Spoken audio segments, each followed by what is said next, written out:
Nuo praėjusių metų Liepos 1 dienos teritorijas aplink daugiabučius namus pradėjusi tvarkyti pagal Mano būsto standartą dirbantį įmonę Mano aplinka, vos per pusmetį gerokai pakeitė Kauno kiemų veidą. Čia tapo švariau ir gražiau, o daugiabučių gyventojai suteikė aplinkos tvarkytojus, negailiai jiems gerų žodžių už sunkų kasdienį darbą. Vadovaujantis Kauno miesto tvarkymo ir švaros taisyklėmis, gyventojai privalo tvarkyti ir palaikyti švarą jų faktiškai naudojamose teritorijose 20 metrų spinduliu aplink daugiabutį gyvenamąjį namą. Gyventojai gali organizuotis teritorijos priežiūrą patys, o tiems, kurie to daryti nenori, visuomet pasirengusi padėti bendrovė Mano aplinka. Beje, nesirūpinantiems teritorijai įstatymų numatyta tvarka gali būti taikomas administracinės poveikio priemonės. Bendrovės Mano aplinka Kauno regiono vadovė Sandra Belinienė sako, jog iki įsigaliojus naujoms taisyklėms ne visi miesto gyventojai buvo sąmoningi ir tvarkėsi savo kiemuose. Jos teigimu, dauguma kiemų buvo apleisti, pilni šiukšlių, vasarą kerodavo didžiausia žolė. Kieme atsirasdavo pavojus pasigauti erkę, žiemą gyventojai brisdavo nenukastais ir nepabarstytais šaligatviais. Tokia padėtis tęsiasi ne vienus metus.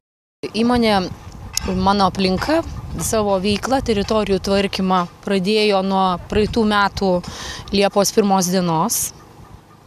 Ilgą laiką iki to Kaune kiemų teritorijos buvo nevalomos ir per tą laikotarpį buvo kiemuose susikaupusi didelė netvarka ir daug šiukšlių.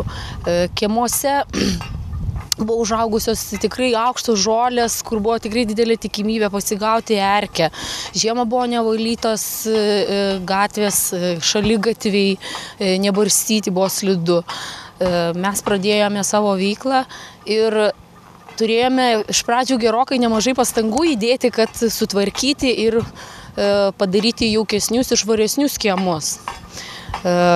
Suprantama, kad gyventojai neturi pakankamai laiko šiais laikais dirbti savo kiemuose, galų gale jie ir neturi įgūdžių ir specialių priemonių. Todėl ir esame mes, kad padėtume sukurti gražesnę, švaresnę aplinką. Gyventojai palankiomis sąlygomis užsisakę mūsų paslaugą galės džiaugtis savo gražesnė, švaresnė aplinka ir visuomet pasikreipę į mus dėl problemų arba su prašymais turės greitą reagavimą. Šiuo metu bendrovė Mano aplinka Kaune prižiūri teritorijas Dainavos ir Šilainių mikrorajonuose, o taip pat centrinėje miesto dalyje. Įmonė užsiima teritorijos priežiūra, vidaus patalpų valymu, žolės pjovimu, lapų išvežimu, sniego kasimu ir šaligatvių barstymu žiemos metu. Esant poreikiui, bendrovė gali išvežti ir stambiagabaritės atliekas. Savo darbe įmonė naudoja šiuolaikišką techniką, padedančią profesionaliai ir kokybiškai atlikti vidaus ir išorės tvarkymo darbus.